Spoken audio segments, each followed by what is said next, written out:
দেখো এসএমএফডব্লিউ 2024 পরীক্ষা নিয়ে তোমরা অনেকে আমাকে বলেছিলে ভিডিও বানাতে কাউন্সেলিং সংক্রান্ত, কাট অফ র্যাঙ্ক সংক্রান্ত, কোন স্ট্রিম ভালো কোন কলেজ ভালো এই নিয়ে। তো প্রথমত বলে রাখি যে এসএমএফডব্লিউ যে কাউন্সেলিংটা হয় অফলাইনে হয়, তার জন্য কত কি কাট অফ যায় না যায় এর সম্পর্কে কোনো কিছু ডেটা নেই। তবুও আমি তোমাদেরকে একটা আন্দাজ বলে দিই, তুমি যদি যে কোনো গভর্নমেন্ট কলেজ পেতে চাও, সেই কোনো স্ট্রিম যদি নাও দেখতে চাও, যা হোক একটা হয়ে গেলেই হলো, তোমাকে মিনিমাম 3000 জিএমআর র্যাঙ্ক করতে হবে জেনারেল ক্যান্ডিডেটদের জন্য, ঠিক আছে? তো এবার তোমার যদি ক্যাটাগরি থাকে তাহলে সেক্ষেত্রে 4000, 5000, 6000 র্যাঙ্কও পেয়ে যাবে। তো সেটা আমরা কাট অফ সম্পর্কে একটা জায়গা থেকে আন্দাজ লাগাতে পারি।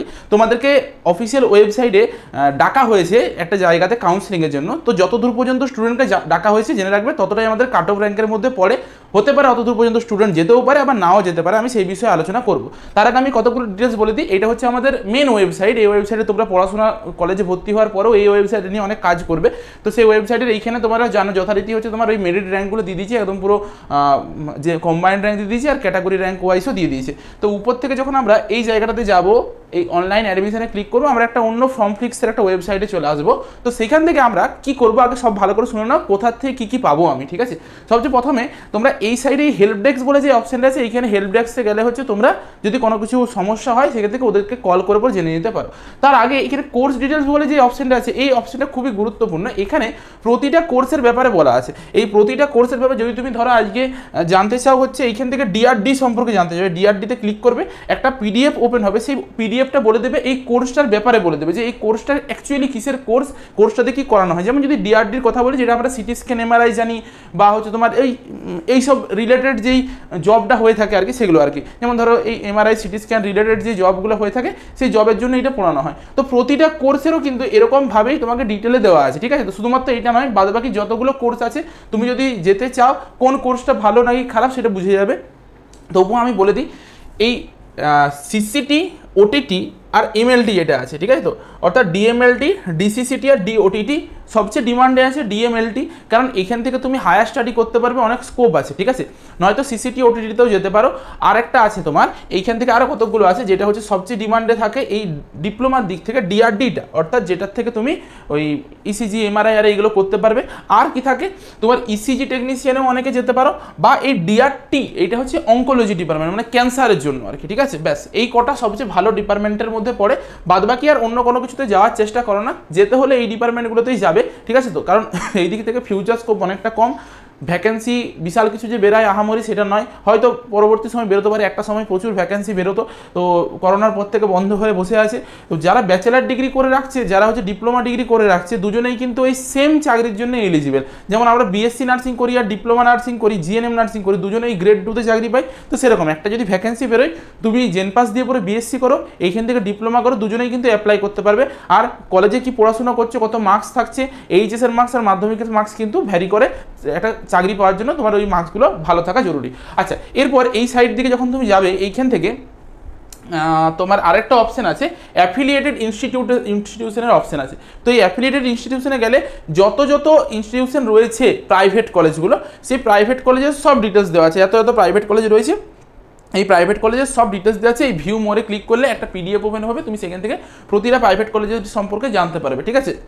আচ্ছা, এরপর এইখানে ইনফরমেশন বুলেটিন বলে এই অপশান আছে। এই ইনফরমেশন বুলেটিনে যদি আমি যাই, এই প্রথমে যে ডাউনলোড ইনফরমেশন বুলেটিন বলে এই অপশানটা আছে, এটাকে ডাউনলোড করে রাখবে, এটা ইম্পর্টেন্ট। কারণ এখানে তুমি সিট ম্যাট্রিক্সটা দেখতে পাবে, গভর্নমেন্ট কলেজের প্রচুর সিট ম্যাট্রিক্স দেওয়া আছে, সেটা দেখতে পাবে।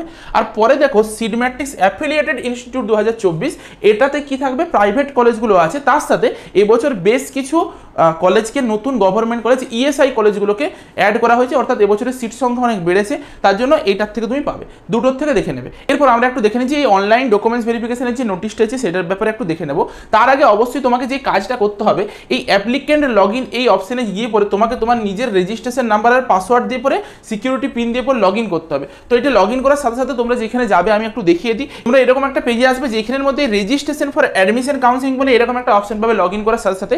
এটাতে যখনই ক্লিক করবে একটা পেজে আসবে, তার আগে এই অবশ্যই র্যাঙ্ক কার্ড আর অ্যাডমিট কার্ডটাকে ডাউনলোড করে পরে প্রিন্ট আউট বের করে পরে রাখবে নিজের কাছে।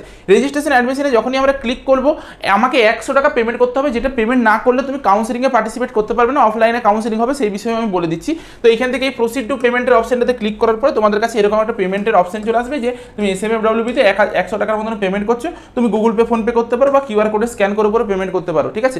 পেমেন্টটা হয়ে যাওয়ার সাথে সাথে তোমার কাছে এরকম একটা ইন্টারফেস চলে আসবে, যেখানে তোমাকে দেখিয়ে দেবে যে তোমার 100 টাকা তুমি অ্যামাউন্ট পে করেছো, কত তারিখে পে করেছো, আর হচ্ছে তোমার বাদ বাকি তোমার এখানে ডিটেলসগুলো দেখাবে, একটা ট্রানজাকশন আইডি দেখাবে, এইটা তোমার চলে আসবে। তবে সঙ্গে সঙ্গে পেমেন্ট করার সাথে সাথে এটা নাও পেতে পারো, 24 ঘন্টার মতন ওয়েট করবে, তোমার ইমেলেও একটা নোটিফিকেশন যাবে, তো আবার নাও যেতে পারে, বিভিন্ন ধরনের বিভিন্ন স্টুডেন্টের সাথে ঘটছে, এটা পেয়ে যাবে, 24 ঘন্টা মিনিমাম ওয়েট করবে যদি প্রথমেই না দেখতে পাও, ঠিক আছে তো।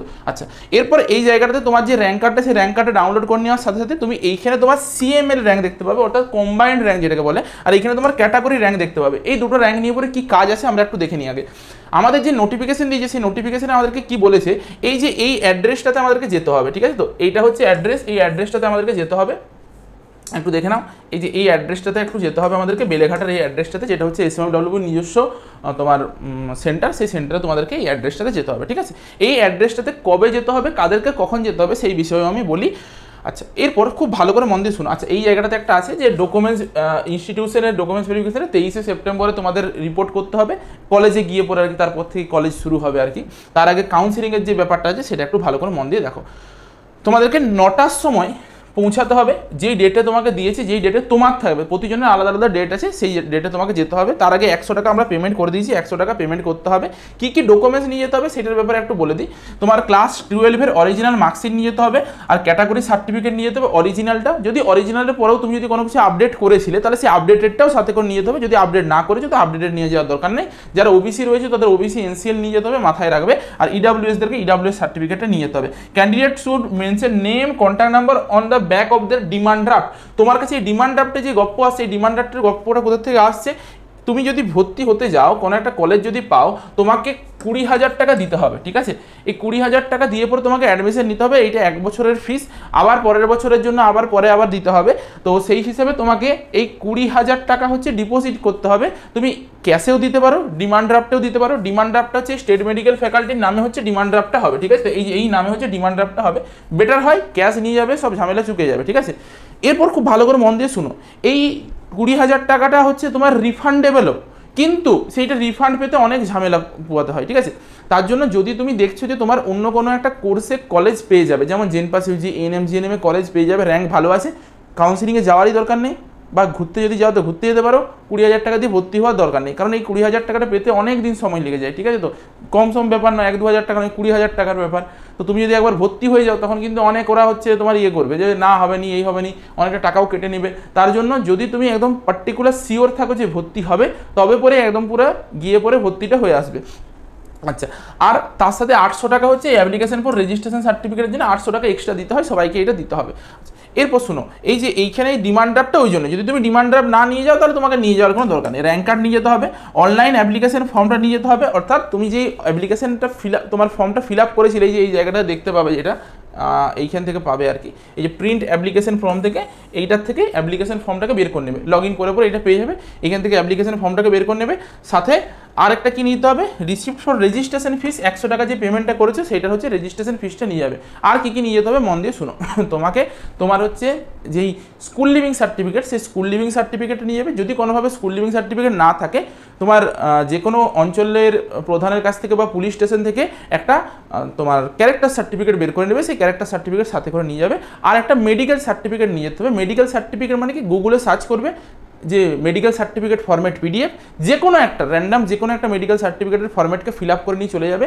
রিপোর্ট বানাতে হবে না, কেউ রিপোর্ট চেক করবে না। যদি কেউ একজন লিখে দেয় যে তুমি ফিট আছো, এই আছো, সেই আছো, এত হাইট, এই চোখের এই সেই, এগুলো লিখে দিলেই হয়ে যাবে, তোমাকে রিপোর্ট সাবমিট করতে হয় না। সেটা জাস্ট একটা মেডিকেল সার্টিফিকেট হলেই চলে, ঠিক আছে। এই কটা জিনিসকে নিয়ে যাবে, আর মাথায় রাখবে সব অরিজিনাল যেমন নিয়ে যাবে, আর জেরক্স কপি নিয়ে যাবে। সেই জেরক্স কপিগুলো যাতে সেলফ অ্যাটেস্টেড হয়ে থাকে, অর্থাৎ নিজের যাতে সিগনেচার করা থাকে, এটা কিন্তু মাথায় রাখবে। সব এক্সট্রা করে করে ডকুমেন্টসগুলোকে নিয়ে যাবে একটু বেশি বেশি করে। আচ্ছা, এরপর তোমাদেরকে যেটা বলার বিষয়, হ্যাঁ, এই যে এইখানে সবগুলো লেখা আছে যে মেডিকেল সার্টিফিকেট আর সব নিয়ে যেতে হবে, যেটা বলে দিলাম আর কি আমি, বাদ বাকি এখানে সব ডিটেলসটা আছে, একটু পিডিএফটা দেখবে। আর এই অ্যাড্রেসে তোমাদেরকে যেতে হবে। সাথে এই জায়গাটাতে আমরা এবারে আসি, কবে কাদেরকে যেতে হবে সেটার বিষয়ে একটু বলে দিই। এই যে এইখানটাতে যেটা লেখা আছে যে ফার্স্ট ডেটা, যেটা প্রথম দিন হচ্ছে 6ই সেপ্টেম্বর, সেদিন হচ্ছে যেতে হচ্ছে ইডাব্লিউএস ক্যান্ডিডেটদেরকে যেতে হচ্ছে, এসটি ক্যান্ডিডেটদের যেতে হচ্ছে, আর এসসি ক্যান্ডিডেটদের যেতে হচ্ছে। 9টার মধ্যে তোমাদেরকে রিপোর্ট করতে হবে, 9টার আগে আর কি, 8:30 থেকে রিপোর্ট করে দেবে আর কি। তো সেইখানে কি করতে হবে খুব ভালো করে বুঝো। এই ইডাব্লিউএস ক্যান্ডিডেট যাদের ইডাব্লিউএস র্যাঙ্ক 1 থেকে 96, কম্বাইন্ড র্যাঙ্ক নয়, ইডাব্লিউএস ক্যাটাগরি র্যাঙ্কটা 1 থেকে 96, তারা যাবে। অর্থাৎ তোমার যদি ক্যাটাগরি র্যাঙ্ক 96 এর মধ্যে হয়ে থাকে তুমি জানবে যে তোমার কনফার্ম একটা না একটা কিছু সিট পেয়ে যাওয়ার সম্ভাবনা আছে, তার জন্যই তোমাদেরকে ডাকা হয়েছে। এসটিদের 1 থেকে 96 আর এসসিদের 1 থেকে 150 র্যাঙ্ক পর্যন্ত ডাকা হয়েছে প্রথম হাফে, দ্বিতীয় হাফে আবার 151 থেকে 500 পর্যন্ত ডাকা হয়েছে, আবার পরের হাফে টোটাল 1200 র্যাঙ্ক পর্যন্ত রাখা হয়েছে। অর্থাৎ যাদের এসসি র্যাঙ্ক 1200 পর্যন্ত আছে, ক্যাটাগরি র্যাঙ্কটা 1200 পর্যন্ত, তারা সকলেই এই 6 তারিখে যেতে পারো, ঠিক আছে। নেক্সট যেদিন 7 তারিখ আছে, 7 তারিখে কাদেরকে যেতে বলেছে? 7 তারিখেও দেখো এসসি ক্যান্ডিডেটদেরকে যেতে বলেছে। কখন? যদি সিট ভ্যাকেন্ট থাকে তবে পরেই কাউন্সেলিং হবে। এখানে ক্লিয়ারলি বড় বড় করে লিখে দিয়েছে এবছর যে যদি সিট খালি থাকে, কোথাও একটা লেখা ছিল আমি বলে দিচ্ছি, যদি সিট খালি থাকে তাহলে সেটা হচ্ছে অফিসিয়াল ওয়েবসাইটে আপডেট করে দেবে। প্রতিদিনের কাউন্সেলিং হবে, অনেক দিন ধরে চলবে। প্রতিদিনের কাউন্সেলিংয়ের পর কোথায় কত কি সিট খালি থাকলো সেটা ওরা অফিসিয়াল ওয়েবসাইটে আপডেট করে দেবে বলেছে, কিন্তু সেটা পুরো দিনের শেষে মানে রাত্রেবেলায় বা একদম ভোর রাতে তোমরা হয়তো পেতে পারো, একটু দেরি লাগবে, সেটা ওরা বলে দিয়েছে। বাকি তোমাদেরকে পরের দিন যেটা তোমাদের 7 তারিখে, সেই দিনে তোমাদেরকে যেতে হচ্ছে এসসি ক্যান্ডিডেটদের 1550 বা 1581 পর্যন্ত যেতে পারো, ঠিক আছে ক্যান্ডিডেটরা। ওবিসি এদেরকে ডেকেছে টোটাল 580 র্যাঙ্ক পর্যন্ত, যাদের ওবিসি এ ক্যাটাগরি র্যাঙ্ক আছে তারা সকলেই যেতে পারো। আর ওবিসি বি 360 পর্যন্ত যাদের র্যাঙ্ক আছে তারা 7 তারিখে যাবে, ঠিক আছে। আচ্ছা, এগুলো সব কী ধরনের র্যাঙ্ক বলছি? এগুলো সব ক্যাটাগরি র্যাঙ্কগুলো। নিচের দিকে দেখো এই কম্বাইন্ড র্যাঙ্ক বলে যেখান থেকে লেখা শুরু হয়েছে, এইটা হচ্ছে তোমার সিএমএল র্যাঙ্কটা, যেটা হচ্ছে তোমার কম্বাইন্ড মেরিট লিস্টের যে র্যাঙ্কটা আছে সেইটা আর কি। তো এইখানে যাদের র্যাঙ্ক 1 থেকে 150 আছে, সেটা তোমার ক্যাটাগরি এসসি এসটি জেনারেল যা ইচ্ছা হতে পারে, তুমি এই দিনে যেতে পারো।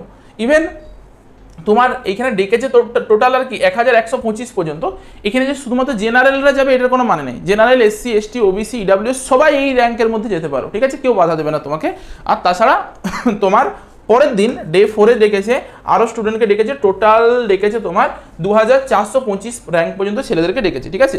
পরে দেখো আরও অনেক ছেলেদেরকে ডেকেছে, কিন্তু এগুলো সবই কম্বাইন্ড র্যাঙ্কের, প্রতিদিন একটা একটা করে স্টুডেন্ট ডেকেছে। যদি সিট খালি থাকে তবে পরেই কাউন্সেলিং হবে, আদারওয়াইজ কাউন্সেলিং হবে না, ঠিক আছে। তুমি যদি একবার সিট ছেড়ে দাও তুমি কিন্তু পরে পাবে না সিট, আর যদি তুমি সিট ধরে নাও পরের আর রাউন্ডগুলোতে যেতে পারবে না, তোমাকে ওই কলেজে অ্যাডমিশন নিয়ে নিতে হবে। সেই অ্যাডমিশনের ক্লাস শুরু হচ্ছে 24 তারিখ না 24শে সেপ্টেম্বর না কবে আমরা দেখলাম, এই 23শে সেপ্টেম্বর। এই 23শে সেপ্টেম্বর তোমাদেরকে ইনস্টিটিউশনে গিয়ে পরে ভেরিফিকেশন আর সব কমপ্লিট করে আসতে হবে। এই হচ্ছে ডিটেলস ছিল। তাহলে বুঝতে পারলে ওই র্যাঙ্কগুলো হচ্ছে কম্বাইন্ড র্যাঙ্ক কোনগুলো আর কোনগুলো ক্যাটাগরি র্যাঙ্কের জন্য, তাহলে সেই হিসাবে যাবে। যবে কম্বাইন্ড র্যাঙ্কদেরকে ডাকা হয়েছে তবে জেনারেল এসটি এসসি সকলে যেতে পারো, কোনো অসুবিধার কিছু নেই, কিন্তু ওই র্যাঙ্কের মধ্যে যাতে তোমার র্যাঙ্কটা হয় তবে পরেই যাবে, ঠিক আছে। তাহলে আজকের মধ্যে ভিডিওটা এই পর্যন্ত, এইটাই বলার ছিল। দেখা হচ্ছে একটা নতুন ভিডিওতে।